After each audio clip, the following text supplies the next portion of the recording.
Hello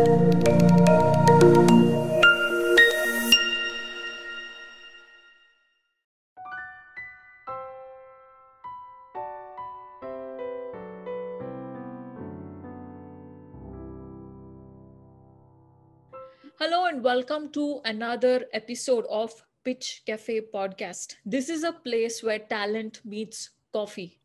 But today we have a super duper talent meeting all you coffee seekers here today. Today's guest is one of the top influencers in the education space and the entrepreneurship space in India and now across many countries in the world.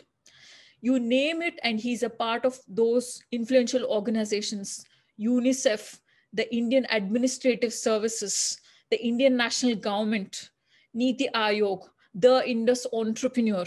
You name it, and he has associated with prominent personalities across all these organizations. And here in Silicon Valley, a lot of people in the social entrepreneurship space are looking up to him.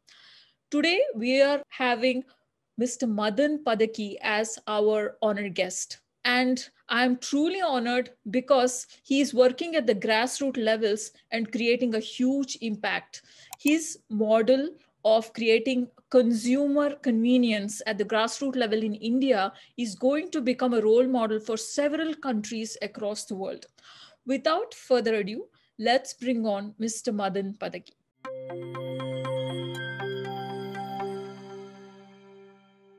Hello, Madan. How are you Hi, doing? namaste, Vidya. Thanks a lot. Wonderful to be here on this show, and thanks for that kind introductions. Fantastic. So, Madan, you are a person with multiple personalities. So, who is it I'm talking to today? No, my wife keeps telling me that I have a multiple personality disorder. No, but honestly. See, to me, I think I see the world and my role there as connecting dots, seeding possibilities, and spreading abundance. Right. Fantastic. So that's how I see. I don't see myself as belonging to one organization or doing one thing. The way I look at it is I wake up every morning and say, hey, listen, what can I do today that will get people together to make something happen in the world that takes the world one step towards being better. Fantastic.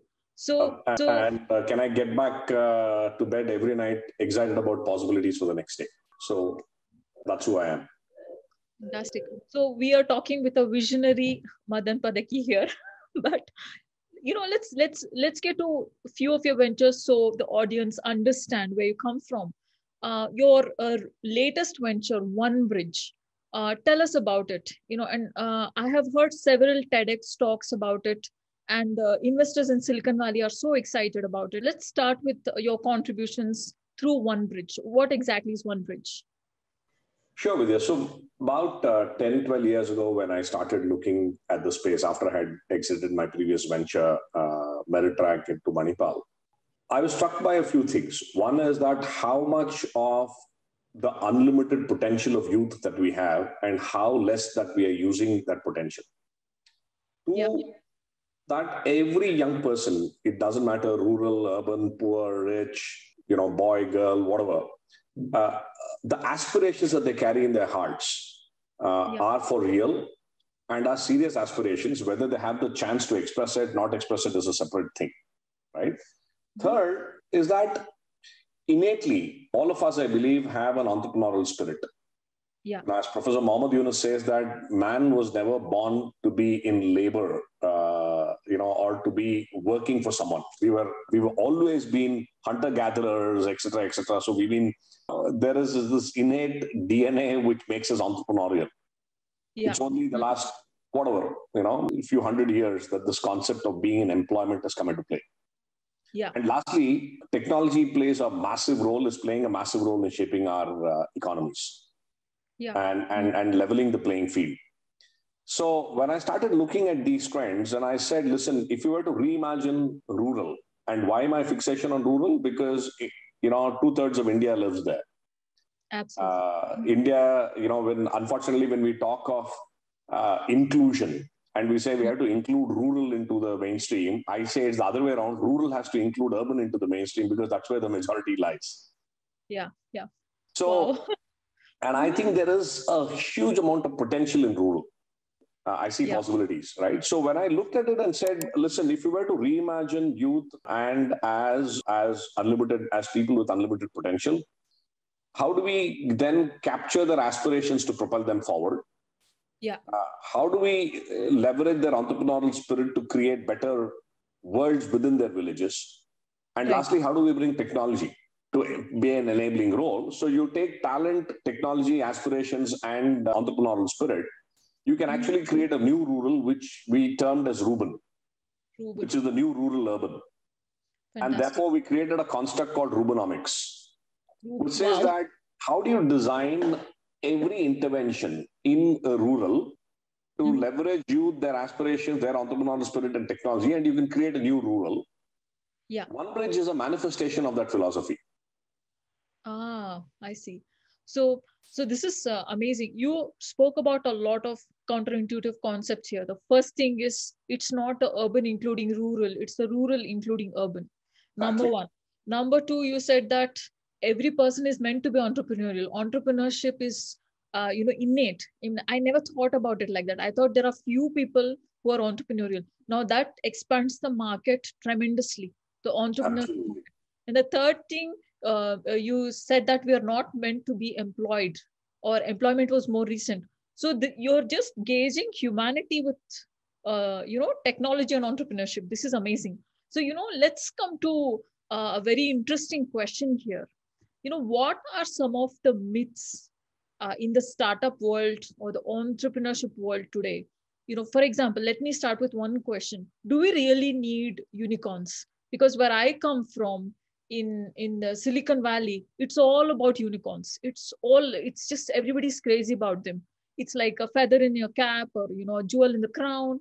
So tell me what you think with all these counterintuitive insights. What do you think are the mythbusters? And the first myth, let's talk about unicorns. What do you think about unicorns? I think we need a lot more of unicorns in the world than what we have today. Except that I will change the definition of the unicorn. It's not a company or a startup with $1 billion valuation. It's a startup that can create 1 billion smiles, touch 1 billion lives in a positive way, right? Mm, And mm, that unicorn need not be a single organization. It can be a mm, collective, mm. right? So my sense is that, so with you, one of the things that have always struck me when I moved out from Manipal into One Bridge and Headed Eye Foundation and all that, one question that vexed me always was, uh, so how's life on the other side, right? You moved from being an enterprise to a social enterprise. And so Correct. what's different? And I Yeah. struggled with that answer really for a few months, trying to understand what's different here.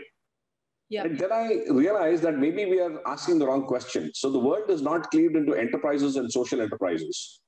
Hmm. Maybe the world is cleaved into enterprises and anti-social enterprises. Okay, hold on. Hold that thought here. Now, I agree with you on that. Actually, I agree with you on that. But let's unpack this concept to the viewers. So, when you say anti-social enterprises, I feel that every enterprise should be a social enterprise. Absolutely. I think that, and my lot of peers in my generation, they're thinking like that. But will you unroll this concept for the audience? Will you unpack it for them? Yeah. The point with that is that at the core of every enterprise, there has to be a social purpose, Why right? not monetary purpose? Why So not scientific purpose? I Why not think, something else? yeah, any purpose that advances human existence. It could Yeah. be a scientific purpose, anything that benefits humanity. And this concept is not new, right? I think it's got corrupted over the last 100 years or so. Take the Tatas. When Jamshedji Tata founded Tata Group 175 years ago, he said we exist because of the community around. We Yeah. exist because of the stakeholders, not shareholders, right? Mm. I think it was Ford who Very said famously in 1919, 100 years ago, that yeah. any business that is only in the business of making money is a poor business. Wow. But then I have to give it to you. You're filled with your package counterintuitive insights. I feel like I'm having a Yuval Noah Harari tour here. when I talk to you, I feel like I'm talking to like some alter ego of Noah Harari. So let's come back to your. Only connection make to Noah Harari is that I have as less hair as him probably, and apart from that, I don't think No, there's no, anything no, else. no. He is very popular. So are a couple of other authors. Malcolm Gladwell. They Yeah. reign because they think differently, and I mean, you're in the same league here. The way you giving me concepts. So I won't stop you. Please go ahead. So the point also is that as an entrepreneur, how do I don't like this word social entrepreneur because as it says, it means that you're doing something additional, right? Why Correct. can't social causes be embedded within the heart of the enterprise? And Correct. then the enterprise has to run like any other enterprise. It has to deliver value to its customers. I hate the word beneficiaries. Mm. It has to deliver, revenues that the value is perceived. Now, Right. you could argue that revenues can come in many ways. We'll get to that later, right? And it has to be sustainable. It has to generate the cost of running that, of giving that value has to be lesser than the value that is received, right? Then sustainability comes into play. Correct. Right? So I discovered that, listen, the moment you anchor a social cause at the heart of the enterprise, then you run like the enterprise, like any other entrepreneur does. Yeah. Or an enterprise does and should. Right? The antisocial enterprises, in my mind, are the ones that only look at money, that have not consciously thought about. I would argue that every enterprise, of course, unless you're talking about some outliers like alcohol or whatever, right? Every enterprise can have a social cause embedded deep within it. I mean, we saw how Unilever transformed over the last several years. When they went the whole hog on SDGs and how they are linking their business purpose to SDGs. Exactly. Right? So I think the future of enterprises is really for everybody to think as a social enterprise, and therefore, to your earlier point, a unicorn need not be an entity that looks only at a $1 billion valuation. I like that. I A like that. billion smiles. A billion smiles. So what shall we call this unicorn? What kind of unicorn? Maybe you should call it as a smiley corn or something like that. Smiley corn. I like that. Or a uni smiley corn. I really like that. Because this is value based, right? The same problem. Exactly. Same problem in Exactly. healthcare in US today. In healthcare, Exactly. it's completely unaffordable. And if you Yeah. have health problems, and if you're, the older population, they treat you like, you're dispensable or something. It's not even human. So Exactly. So what are some of the other myths in startup world today, playing upon this, moving to the next level? Do you see any other myths which, startup founders, make their journey easier? Sure. See, the question here, Vidya, is that unfortunately, I mean, if you look at the spectrum, right? If you look at India as an example, you open the Economic Times or any of the business papers front page, you'll see startups, unicorns screaming from the front pages every day. Right? That's one end of the spectrum.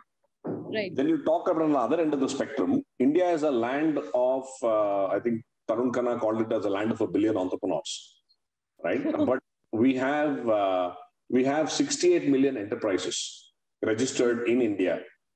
But these are small businesses, local kirana store, a local trader, manufacturing entity, a grocery store, a restaurant. These are all enterprises that dot our country, 68 million of them which are registered. Right. The challenge is 96% of these 68 million enterprises employ less than 3 people. Startups don't look at job creation. So let me step back a bit. As a startup founder, how do most people start thinking about job creation? Secondly, I don't think if you have to solve 100 million youth being employed, there is no single organization or a group of organizations that can achieve this.